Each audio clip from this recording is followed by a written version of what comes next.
so that we can be obedient to you, we can follow in his footsteps, and draw close to you. Be with us as we have our classes tonight. We pray this in Jesus' name. Amen. All right, so kids' class can go ahead and get going. We're going to be in John chapter 4 tonight.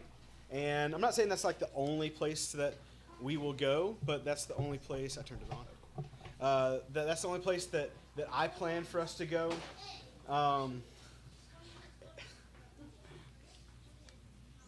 miss those kids. So that's the only place that I plan for us to go. We're going to look at Jesus talking with the Samaritan woman, the woman at the well in John chapter 4.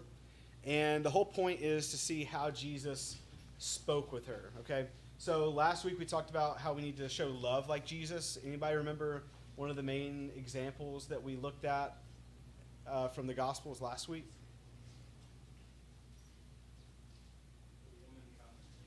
Woman caught in adultery, that's right, yeah. You were going to say that? Okay. So the woman that was caught in adultery, and we see that Jesus showed compassion and pity on her. We also looked how Jesus showed love to someone else, and maybe like a totally different type of person. Brian? I think it was the Samaritan woman. No, that's tonight. Oh, that's tonight. Yeah. That might have I think that was mentioned, though. But what was that? We talked about that as well. Even with the story of the woman caught in adultery, we see Jesus show love and compassion to the Pharisees and Sadducees. Like, he didn't just blast them like he could have, knowing their hearts, knowing their past and their sins. He didn't do that. We also see it with the rich young ruler, and how it said that he looked at him and he loved him, and then he said something that was hard for him to hear. Not hard for Jesus to say, but hard for the man to hear.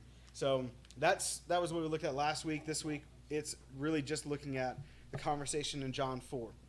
Before we read the conversation, though, I want to look at one thing that we'll get to later on, but we're not really going to focus on it, so I thought we could just bring it up at the beginning. So it says in John 4:27, talking about the disciples, this is after they come and realize that he's been talking to this woman.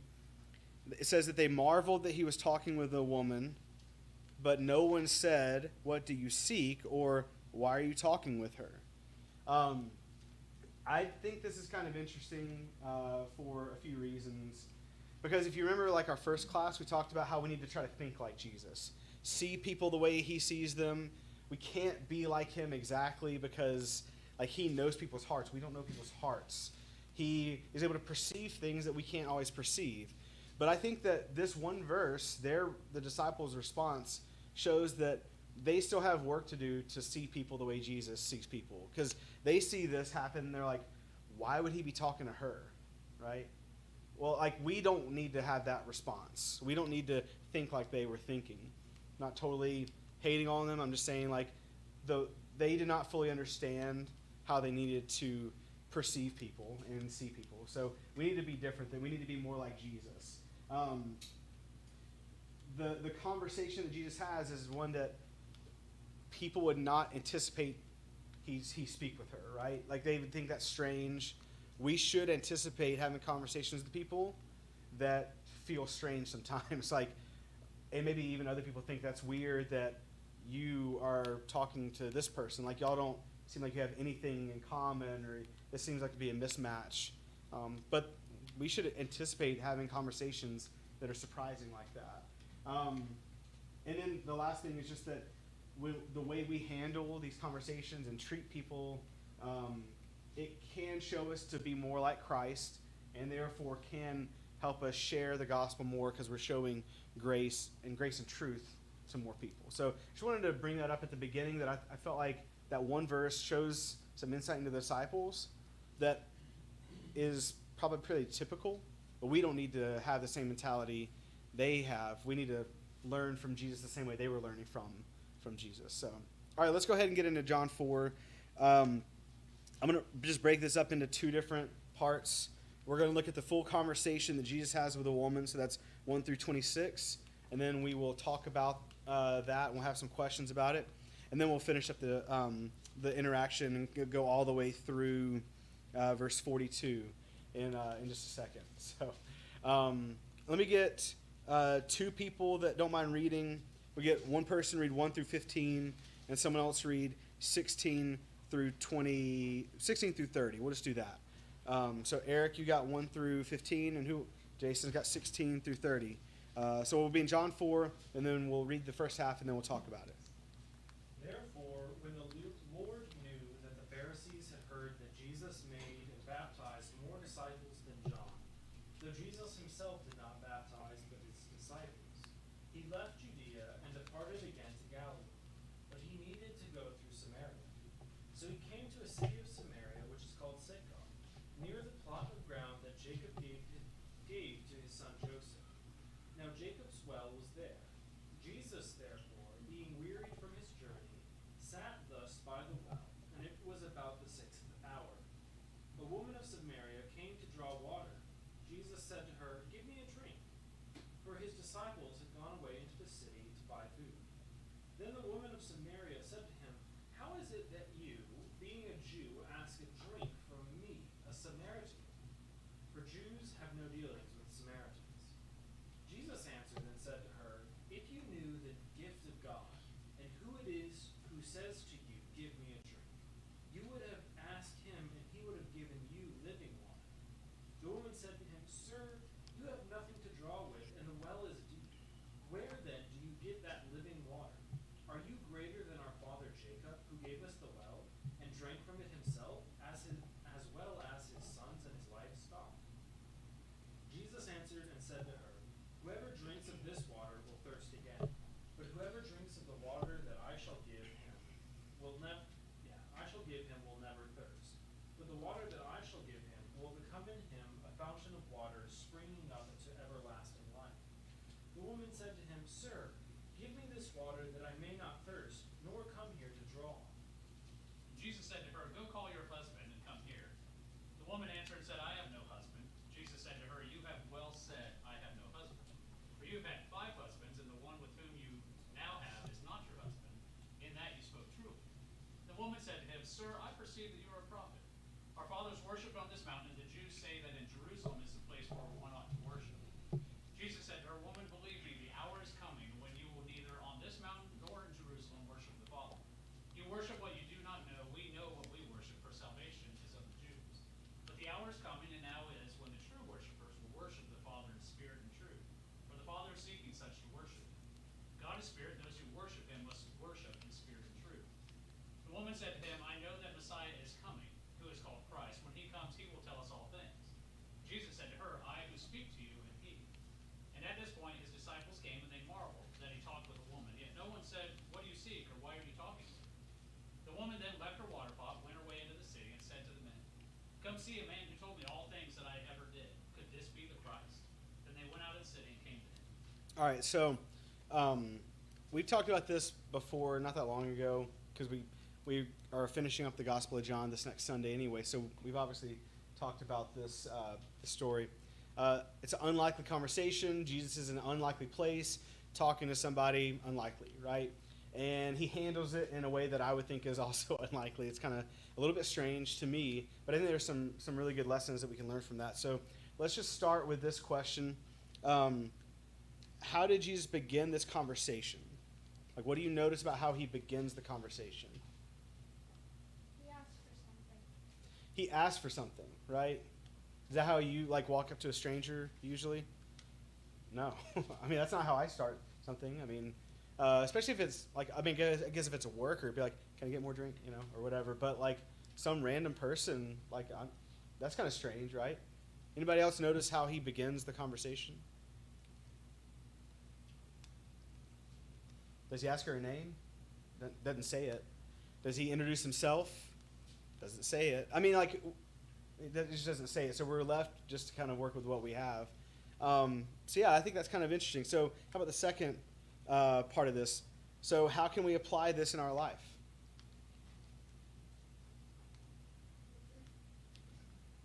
That sounds weird, right? Like, it does to me at least. Like, It's okay to be direct. yeah. Yeah, it's okay to be direct. Yeah. Is there something maybe, like, let's speculate just for a brief second.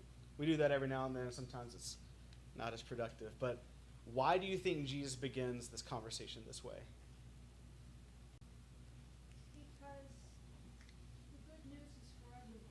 Okay. And she's not someone that it's not for. She's Yeah. a sinner. She is not living under God's rule. Yeah. And this is an example to us from Jesus that the good news is for everybody. Yeah. So maybe the way that she interprets this is not in an offensive way. Maybe compared to the way we would usually read this. Like when you read this, or at least when I have typically read this, give me a drink, or maybe yours says, woman, give me a drink. Like I usually have read that like that was with a tone or whatever. She doesn't seem to be offended by it. In fact, she's like, how is it that you are talking to me? And not because she thinks that Jesus, being a Jew, is lower than her. It's like, who are you to talk? Like, you're talking to me. I am beneath you. So she doesn't interpret it in a bad way at all. Even though it doesn't sound like it's like super pleasant or like the way we would, it doesn't sound like a southern whatever, excuse me, lady, can I, whatever, ma'am, can I have, like, why would we expect like different language, different culture, everything? She doesn't take offense to it, right? So I think that says something to him even starting a conversation with her. Abby? I think also, like, just looking at, like, how this conversation progresses, um, even asking for a drink is, like, a more normal, like, conversation starter than how she responds back to him. And so, like, she's already the one that, like, enhances the conversation and talking about something more serious. And it struck me, especially when you said, like, that they didn't know each other's names. This reminds me of so many random conversations I've had in coffee shops where somebody like noted like the book I was reading or something like that. Yeah. And I ended up talking to them for 45 minutes about history, about religion, about Yeah. politics.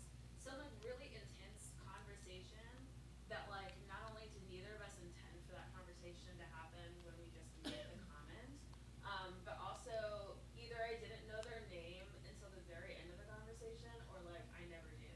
Yeah. You know, and so I think I think I keep making comments in this class about not having like an agenda behind conversations and just like let it go where it goes. Yeah. You know, and of course like Jesus was able to know her heart, which Right. we cannot, but like give me a drink is a very normal conversation starter, much different than his second comment. Right. You know? Yeah. But don't you think, I mean, maybe he didn't have a plan, right?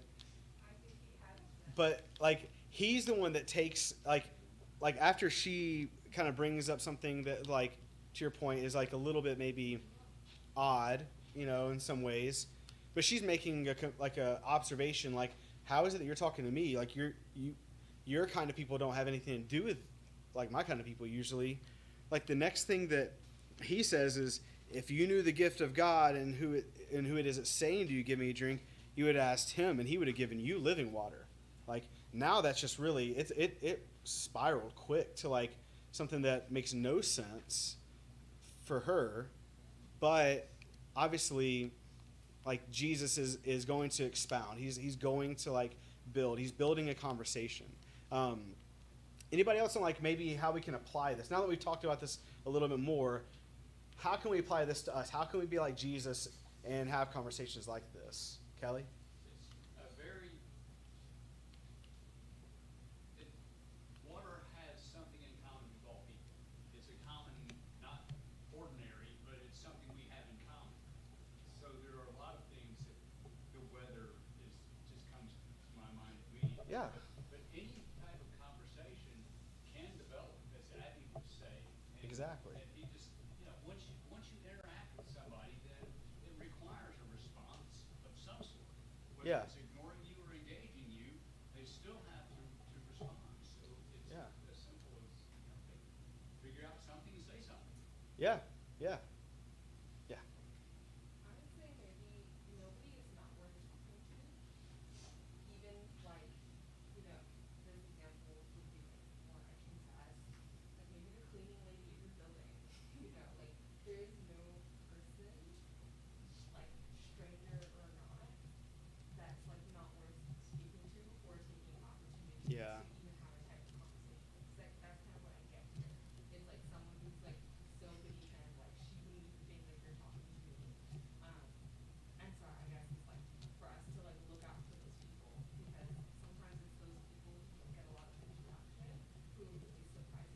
Yeah. And are the people you wouldn't think, oh, that person maybe not be interested in the gospel, more often than not is the most interested, Yeah. you know?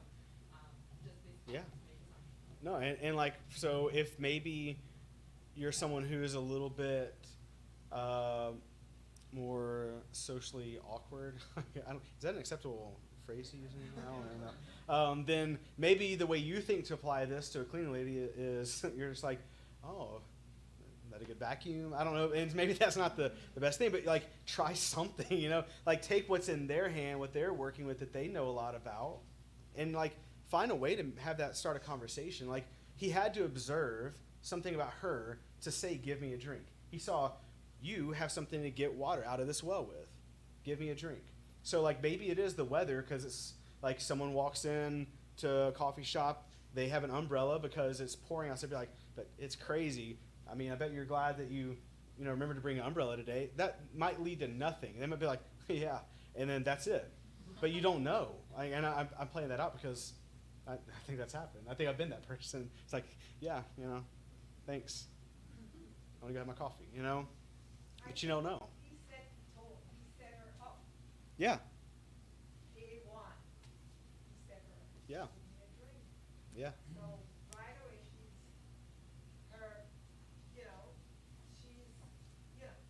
something is going on here. I think so too, yeah.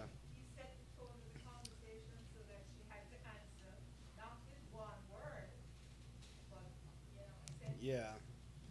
So he does acknowledge her and interact with her, and that would be beneath him if he was your typical Jew, but he's not, right? He says something that is just based on an observation that she has this. Also, I do think it's interesting. I don't know if this was his plan. Was he's asking her for something when he actually knows he has everything to give her, right? So like I do think that's interesting. Sometimes like you can help someone feel like they are contributing something, like, and that you like see them as valuable, when the reality is it's like, okay, he has something more valuable. Like we start a conversation with someone knowing like I think I probably know more about this, but I'm not gonna like act like I know that and just think of myself as higher. I'm going to like try to talk to this person based on just observing who they are and what they have, and then from there it goes from 0 to 100 pretty quick. So David. I was just thinking about how fishing is such a good analogy because sometimes you're fishing and you're doing everything right. You know the waters, you know the bait that you have, Mm-hmm. that they bite usually. It's just conditions aren't nobody's biting. Nothing's Yeah. biting. And it is such a good analogy of what it's like in this of like sometimes you just got to keep going out there and casting the line. Yeah. Obviously it was a little different than that day, but Yeah. I think that's such a good analogy for what it feels like, the patience that it takes. And really, casting the line is a conversation.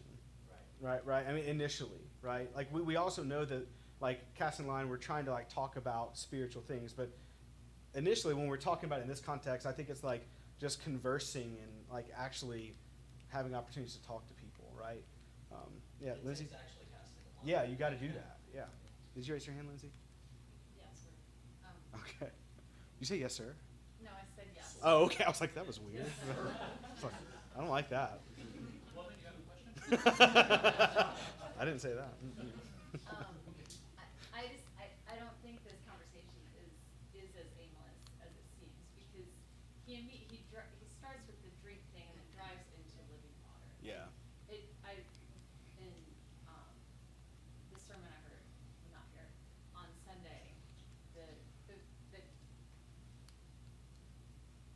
maybe it was the class. Anywho, the point was the guy had gone to the University of Kentucky, and he was talking about how, and he said, if you're a University of Kentucky fan, you do not have to have a class on how to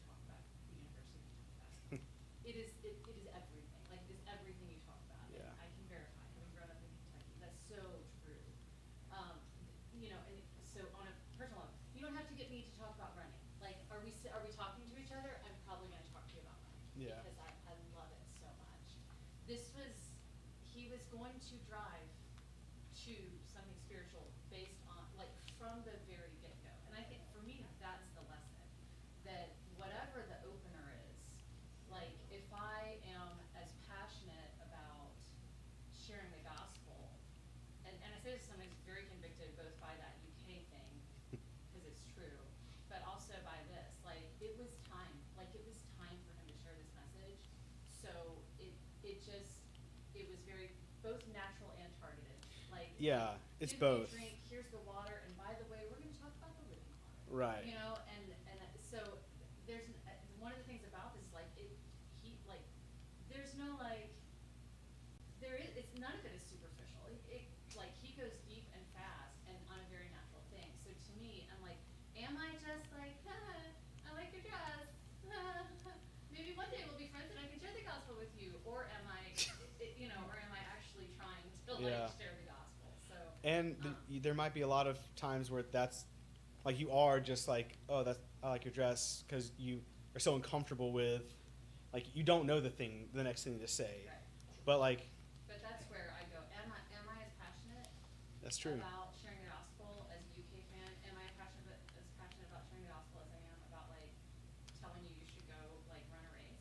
Because I'm real freed up about doing that. Yeah. So I was convicted on Sunday, and this is reiterating that to me, that this was not a rambling conversation. Yeah. That might or not have led to something. He was ready to share what he Right. But, like, I could be wrong, but, like, I think Jesus was purpose and intentional, but also, like, it did matter how she responded, right? Like I know I am the person sometimes where, like, I'm thinking about something else I want to bring up to you. So, like, whatever you're saying to me right now, that's cool and all, but I have something else that is not a very good conversation, and I'm sure it's, like, very disrespectful to the person, but I can be that way at times. Jesus was engaged in the conversation. He responded based on how she responded. He had a goal. He knew where he wanted it to go. David, did you raise your hand? Well, I was going to say, kind of adding to what Lindsay was saying, if you're passionate enough about it, it doesn't matter what she responded with.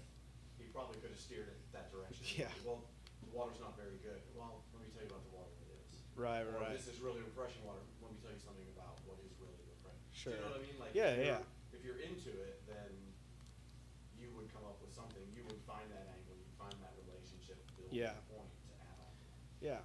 So let's go further into the conversation. And what are the different things that Jesus utilizes within this conversation to get the woman to talk more, maybe examine herself, get her to realize who he is even, because there's kind of a progression of what she thinks about him, right? Like, at first she's like, oh, something's different about this guy. Maybe he's from God. And then eventually it's like, could this be the Christ? At the end could this be the Christ, right?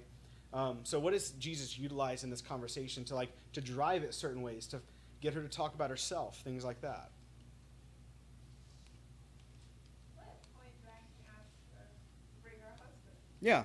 He got personal, right?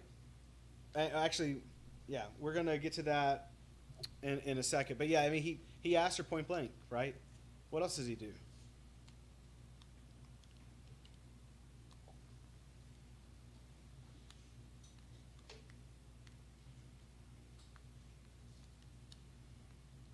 So in the first, like the second thing he says to her, he could have easily transitioned that into like a more current events type discussion about like the politics of Mm-hmm. the Jew-Samaritan relationship. Yeah. But he turns that into like a spiritual discussion. It's like, if you knew the gift of God, then you would like think about it this way, you know? So like, he could have taken it one direction, but he intentionally chose to guide the conversation in a spiritual direction. Yeah. instead. That's a good point. And then based on how she responds, if you look at how he then responds in 13 and 14, I don't know. I haven't gone through all of his conversations to notice this, but like he says everyone like several times, and that kind of stood out to me. He doesn't just focus on who he is. he does say who he is, but he's like making these statements about everyone out there who does this and those who do this, and he's like saying this stuff about just general people, also talking about himself, in order for her to have the response in verse 15, "Sir, give me this water," right? So like he's talking about everyone, and this is for people, blah blah blah, and then she's the one that's like, "I want that," right? So he mixes in, like, he doesn't talk directly just to her about her right off the bat. He talks more broadly. He talks about himself a little bit, and then that kind of leads for her seeing her need for what he has to offer. These are some of the verses that I noticed. So like 13 through 15, read that. Then if you go to, I think maybe this is answering the second question, how Jesus transitions to talk about spiritual things. You go down and you look at verses 21 through 26. So this is skipping over the husband part.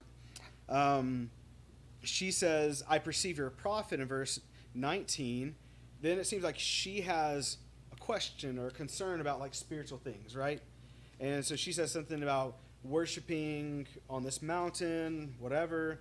And he says, "Believe me, the hour is coming, neither on this mountain nor in Jerusalem will we worship the Father." But then he says something that I think is like really interesting. "You worship what you don't know." Right? And I don't know why, but to me, that really stands out to me. "We worship what we know. Salvation is from the Jews. The hour is coming and is now here when the true worshipers will worship the Father in spirit and truth. The Father is seeking such people to worship him." I mean, he just goes right to something that could potentially be very offensive to her, I think. Because if you really think about it, this goes all the way back to her response to him saying, "Give me a drink." She brought up the how Samaritans are viewed as lesser than the Jews. He didn't really touch that, but now he does. Now he's like, salvation is of the Jews, right? But God is seeking people that are true worshipers, that will worship in spirit and truth. And I just think it's really interesting that he does that. So I guess the question is, what stands out about how Jesus transitions to talk about spiritual things?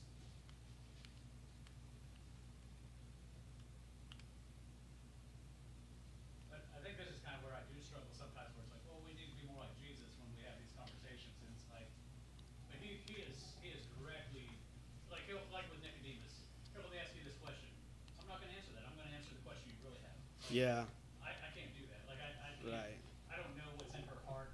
I don't know she's got 5 husbands. You know, and so it's Yeah. it is a little more difficult because he is directly like, yeah, I like how you brought that point up. I'm not even going to address that. Here's what I'm going to talk about because this is what you really need to do. Mm-hmm. So I struggle with that sometimes, especially in a story kind of like this. I definitely struggle with that. But like, I think it does. So I agree with you. Like, when we're talking about an individual person that has their own things that they struggle with, their own things from their past, their own current life situations, whatever, like, we can't make assumptions and presume to know. But there are general things that we can kind of assume people can relate to that are just pretty common, that most people struggle with. Most people have an understanding of what, and like, I don't know, this might be a bad example, but like, aren't most people familiar with like what a broken home is and like the difficulties that come from that? Like, I don't care if you don't come from one yourself, like, you're familiar with it, you know, like, so maybe, I mean, that could be very sensitive to somebody, but like, that's something generally we can assume like people can understand, or I don't know, there's probably a lot of other things. And I do think to that same point as well, it's like, you know, we keep talking about like if we meet a random stranger, like this is not a random stranger to Jesus. So it's That's like, true. But if we have a relationship with somebody, that's generally the people that we're going to probably have more influence over. Like Jesus said, Jesus knows her intimately. Yeah. And if I knew this person intimately and they talked to me this way, then I might be more likely to be like, yeah, that's a good thought. Let's steer away from that because here's what we actually need to talk about. Yeah. So that's how, to me, that's, if I'm going to be more like Jesus in this situation, it's going to be with somebody that I really have more of an intimate knowledge of. That's To me, that's who I think I'm going to be more effective with. And I mean, I appreciate, you know, the ones that we might have a conversation with one time and it works out. But I think generally it's going to be maybe a cleaning lady or, you know, the lady who sits at our desk at work or something. Yeah, that's a good point. Yeah. Yeah, Lindsay? I feel like there's a message here of inclusion that would have resonated with her. He's sort of an equal opportunity. Look, time is coming where none of what's going on Mhm. Jesus, right? But he says the Father is seeking such people to worship him. It's kind of like, are you one of those people? Like, it sounds like you Yeah. might be. You kind of have this thing about the Jews and the way they treat you, and so there's, she asks, just give me this water, and he's saying it's different Yeah. than anything that's going on right now. If you're interested, let's talk. Yeah. Is what it sounds I- a little bit like. I think so too. And the funny thing is, starts with water, and Jesus says, I have water that we're thirsty. Like, okay, give me that water. Like, I'd like that. And then he gets personal and like reveals he knows some details about her that he shouldn't be able to know. And then she's like, I perceive you're a prophet. Then he transitions to this part and does have like, he's like, you worship what you don't know, but then does kind of have this message of inclusion. Like God wants true worshipers, that it's not just about Jerusalem. It's not just about this or that. And then her response in verse 25 is, I know the Messiah is coming. Do you think that she is connecting something to Jesus being that? Or what other explanation could there be for why she brings that up? She wasn't really catching on to what he was saying. I don't think she really understood Yeah? the essence of what he was telling her. Because if she, her answer doesn't show that she understands deeply. Yeah. I don't know if she understood deeply. I think it's really interesting she brings up the Messiah, though. Right. She said, I feel she really didn't, because if she said the Messiah will tell us when he comes, to me that means she's not, on the same understanding of what he is saying. Oh, that might be true. That's a good point. Kelly, what were you going to say? I know from historical analysis that the Jews had a hypersensitivity to the prophecy of the coming Messiah. They were really expecting that. I'm not sure how far that goes into the Samaritan culture, Mhm. but Yeah. certainly from what we have on the Jewish aspect of it, it was a anticipated event. A lot of times the way people talk about the end of this world and this day Yeah. and age. But the idea that she had a concept of this wouldn't surprise me. Yeah, I think that's a good point. Yeah, Jimmy? Maybe she's afraid of being judged by the Messiah because of the things she's done in the past. I mean, that's a good possibility as well, yeah. Oleg? Yeah. I guess I was thinking the same thing because in verse 29, she comes to the town, basically tells all the men this is a man who told me all I have done. This is not the Christ, is it? She was like, okay, he knows everything I've done. She feel maybe scared a little bit. Just some kind of, he knows everything about me. And the fact that he knows everything about her, okay, I hope it's something to the Christ because the Christ is supposed to be found glorious and save the people, but now the Savior knows what she's done. And if she's Yeah. thinking about, the worldly kingdom, kind of, doesn't put her in favor, but she actually needs to be saved from nothing that she's done in the past. Yeah. David? Never mind. Okay. Kelly? A thought on the idea that the Messiah was going to judge her. I don't know that was part of the teaching. I mean, wasn't the Messiah to come and restore the kingdom? And the judgment would be on the nations? I'm just throwing that out there to say, hey, let's have a perspective analysis in our own studies. Yeah. Well, so I don't know if she was afraid of the possibility of him being the Christ or not.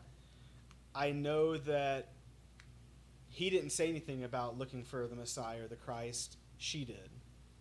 And then he says, that's me. I almost sense that she's fishing herself. He's fishing, with the conversation, talking about spiritual things. She's looking, so now she's kind of fishing, something seems interesting. I know the Messiah is coming, and then he bites. That's me. I who speak to you am he, right? So that's what I sense. And then when she goes to town and she's like, can this be the Christ? I don't interpret that as like I hope it's not. I think it's like I just had a conversation with someone who knows everything about me that he has no business knowing. Could this be the Christ? But maybe I'm wrong. Maybe it's like, oh, could this be the Christ? I don't think it's that way though. I think it's like excitement, if anything else. Abby, you had your hand up. I'm sorry. So as a compromise between like that perspective and what Miss Jackie said, I think this is a very safe thing for her to say. In that, I know that Messiah is coming. He is called Christ. When he comes, he will tell us all things. That is an opening. Like, he will tell us all things. Right. Or this guy just said a lot of things I don't understand. When the Messiah comes, he'll explain things. Like, and Jesus, and this is also in the context of a world that exists with people like John the Baptist, who have knowledge of things to come, but are not yet the Messiah. Yeah. And so this is, like, I think it could very easily be either way, and I don't think it being either way detracts from the fact that, like, this woman's heart has been touched by this conversation, and she's thinking about concepts and ideas that previously she had no knowledge of. Yeah. She's probably still not, like, completely clear. Oh yeah. No, I don't think so. But I think that like I think you're right. I think that it's hard to know. So here's the funny thing is like we're trying to understand her intention and heart, which when we back up to our very first class is something that we can't do with people, and we also can't do with people in Scripture when it's not clear. We know Jesus knows that though, so we can trust the way he handles this conversation and directs it is based on not just his knowledge of like general things about Samaritan people, but rather it's based on what he knows about her and her heart and her intention. So like that does tell us something about how we can approach people when we do have intimate knowledge of their perspective and maybe even their heart to some degree, right? Like we can direct conversations a certain way based on what we know about them. I think that's what we see Jesus doing here. Real quick before, Kelly. Back to the John the Baptist comment, and did she know about the Messiah? Well, he was there saying, the Messiah is coming. So John the Baptist was preaching that, and people, masses were following him. So It's true. that just is part of the conversation. Yeah, that's a good point. Yeah. I just think it's hard to underestimate how much this conversation on multiple levels should never have happened. Yeah. Would never have happened. A man speaking to a woman. Jewish man speaking to Samaritan woman. Jewish rabbi speaking to Samaritan adulteress. Mm-hmm. Something would have tripped in her. Yeah. If she knew anything about it. That Yeah. it said. It's fishing. I'm team. She knew what was going on. Yeah. So I just think. I think she was casting a line out as well. It'd be like, is this real? And so the funny thing is, as much as this conversation should have never happened, she becomes like very much a promoter of Jesus. I'm not saying it shouldn't Right. happen. I'm saying it wouldn't like. Right. It is just it. I shouldn't have said shouldn't. It's rarity. unlikely. The rarity. Of Yeah. it was. But Extraordinary, yeah. You have to give her credit. She was totally flustered. Yeah. She was, all nervous, and she's still trying to divine who this man is. Yeah. And look at the big thing that is happening. She was, Yeah. think of yourself in that situation. You probably fall down. Oh yeah. So, I mean, I think I would just be like, I don't like this conversation. I'd put my earbuds in and be like, no thanks, Real quick before we go to the next question, here's a few things I wrote down as far as the things Jesus does in this conversation to get her to talk more, examine herself, make connections. He gives information without over talking. Like he lets her respond, he lets her talk. He does give all information that is necessary, though. Like he doesn't leave something lacking. He speaks clearly, even if she doesn't understand fully. He gives instructions or asks questions to let her respond instead of assuming how she will respond. He, of all people, can do that, but he doesn't do that, right? Maybe there's some lessons for us. Let's go to the next question. It's about how he kind of gets personal and talks about her husband. So he says, verse 16, go call your husband and come here. That maybe would seem like a very normal thing, right? Except Jesus knows her situation. Just wondering, anybody, do you ever have it happen where like you know someone's situation, so you desperately avoid the very thing that you think will make it uncomfortable? Yeah, well, it depends on who it is, right? But yeah, that's usually how I am. Like, but he knows this is personal, like, and he does that. He goes there, and I think that's a lesson for us. Like, not like hurt people's feelings, but like, if something seems natural, don't avoid it just because you are afraid and nervous about their response. Yeah, Jason. I think the other thing too is I think if I know something like that, I feel like that's what I lead with too. It's like we got to address the elephant in the room. It was like you've got 5 husbands, then we can talk about like what we're going to drink. Like, I feel like, you know, Yeah. that's why our evangelism isn't always so great because Right. we go and like here's this huge sin that we've got to address before we can even have a relationship. Right. So let's knock that out. Yeah. And see how we do. Also, like, do you appreciate how she responds? Like, what could her answer have been? What could she have said when he said, "Go call your husband and come here"? Do what? Which one? I guess. Yeah. None of your business. Yeah, she could have said that. But she says, "I have no husband." Do you think she meant what the way Jesus takes it? Like, why do you think she said, "I have no husband"? At the present. Okay. At the present. But she does have a husband right now, right? Or am I reading that wrong? It gets to where I think she knows what's going on. Yeah, I think so too. I think she's Yeah. doing the fishing too, and she knows what's Yeah, going on I think so. I don't think she. Yeah, I think you're right. I think she understands and she gives the right response, right? Okay, so let's ask this question for us. How can we take a note from Jesus and take a conversation, maybe it's personal, but at least an area that's uncomfortable, in the right way?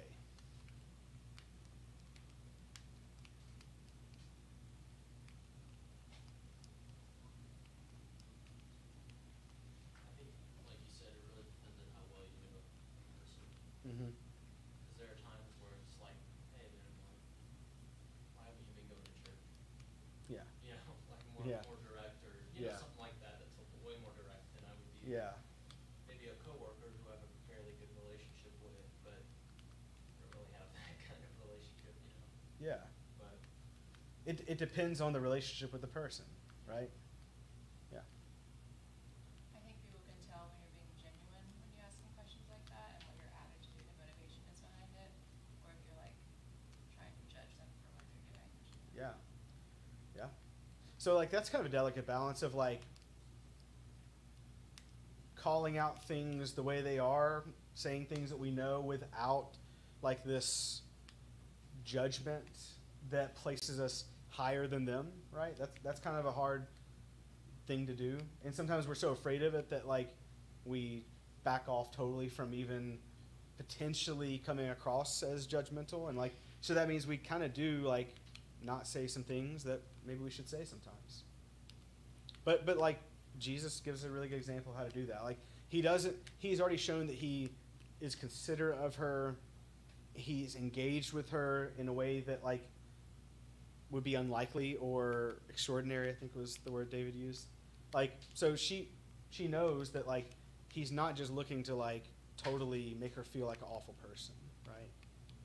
And I think that like the more we know people, the more we're able to like show that we love them, show we have compassion and understanding, that we are people that will extend like a lot of grace while also like having tough conversations with people. Yeah, David? yeah, to Jazzy's point and to Jason's point earlier, like, just because we're not Jesus, it takes us a lot, generally speaking, I would say it takes me a lot more time to generate, build trust with someone to the point where I could say something more direct. Yeah. And they know it's coming from a place of love. Yeah. And seriousness too, but not a point of judgment. Right. And Jesus can, he can kind of like a little bit surpass that in the fact that he knows her heart and he can tell her things that you shouldn't know, and Yeah. trust can be built within seconds. That's true. Versus Yeah. with me, it takes more time. Taking some time. Yeah. That's a good point. You, go ahead, Kel. Go ahead, Kelly. Yeah. You had mentioned a broken family, and it provoked the thought in my mind that is a thought on a specific value of family relationships that most of us don't share with the world. The idea of a blended family where the divorce is accepted and you have stepbrothers and stepsisters is more of a worldly type of thinking. So as we step out into a realm that's different from our own, it's interesting to remember that different perspectives point, yeah. perspectives of this, and it would be one way that we can humble ourselves towards their perspective to perhaps get a better insight into them. Yeah. To help learn if they're going to be spiritual. Yeah. And just one of those thoughts that came That's to good. my mind. That's a good thought. Yeah. Yeah. David. No, part of what I was thinking about was, it's like Jesus doesn't beat her up over this particular topic. He addresses it, but he also moves on and moves into the conversation. So if you keep coming back to the, love the sinner, hate the sin. So Mhm. Jesus addresses it, but he also does it compassionately and continues to drive the Right. conversation forward in the right direction, as opposed to looking backwards into the past.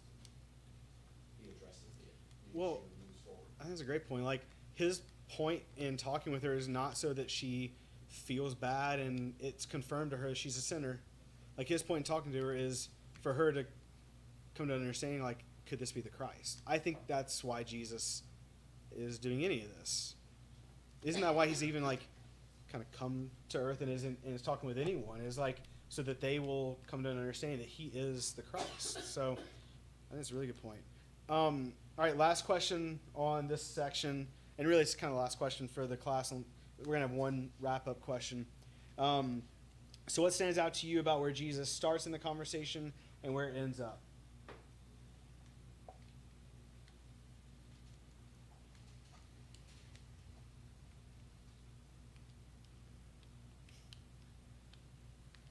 Give me a drink. I'm the Christ. I mean, how do we go from that? Starts with a stranger. Yeah. Starts with a stranger and ends up getting the whole village. Okay, that's a good point. Yeah, afterwards, like, she goes and tells everyone. Yeah, and they come to hear him. Yeah, that's a good point. I think he starts it very simply, as we talked about, and then he allows her to come to the conclusion. Yeah. Like, for me, it's like, here's my conclusion, here's how I'm gonna wrap this up with a pretty little bow, and would you like to be baptized? He allows her to do the concluding. Right. Started with, like, a common thing that is, like, known. It's right here in front of her. He like, give me something to drink, right? Like, we have those opportunities to have this interaction. We might not have an opportunity to, like, have a long conversation with someone or to take it to something spiritual very easily. But, like, we can at least start where he starts, have a genuine conversation with someone that's just very, like, kind of, I don't know, calm and is not, like, abrasive. I don't know. Be pleasant, maybe, as a lesson.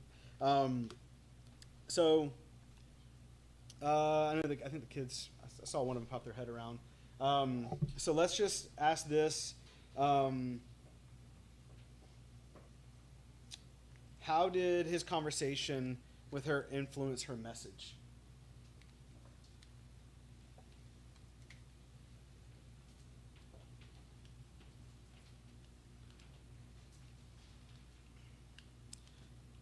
He told me all that I ever did.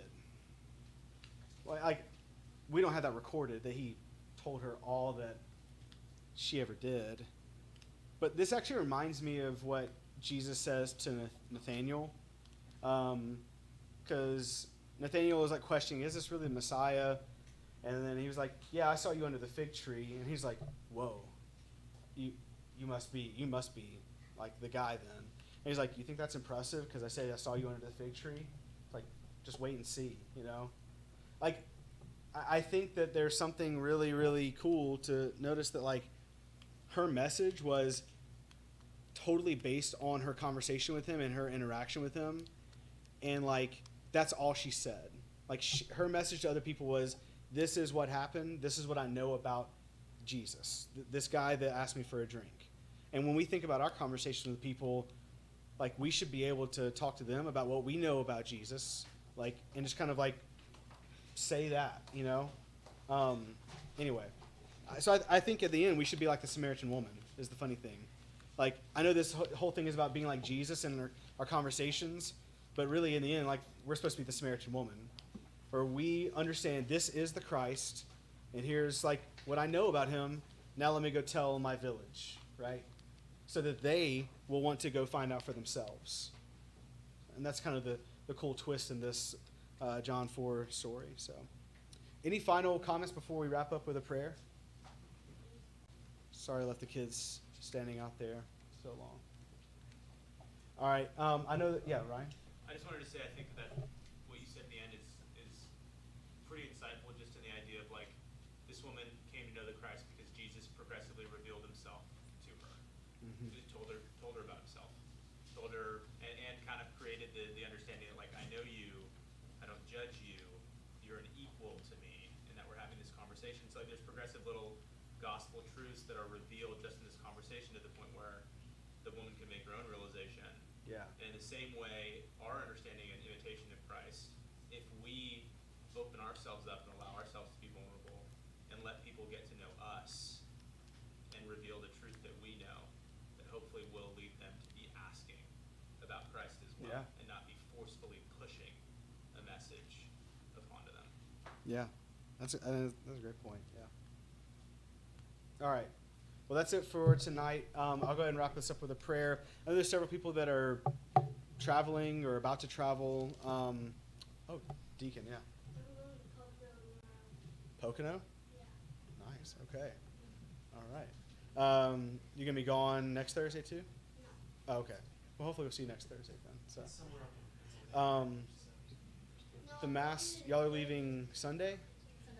Sunday after services. Okay.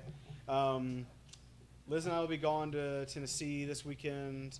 I don't remember who else is traveling. Stephen, are you going back to Alabama? Maybe not. Okay. Stephen did tell Liz and I that, like, Isaac, he's at Indiana Bible Camp right now, so he's doing a lot better than he was several weeks ago. He's continuing to recover, so you need to continue to pray for him and his healing. But, like, really good progress so far. So reasons also to thank God for answer prayers on his behalf. All right, well, let's go ahead and pray, and then we'll be done for tonight. God, we thank you for the time we've spent in your word. Lord, we want to be like Jesus. We want to show people Christ in our lives. But we also pray that we are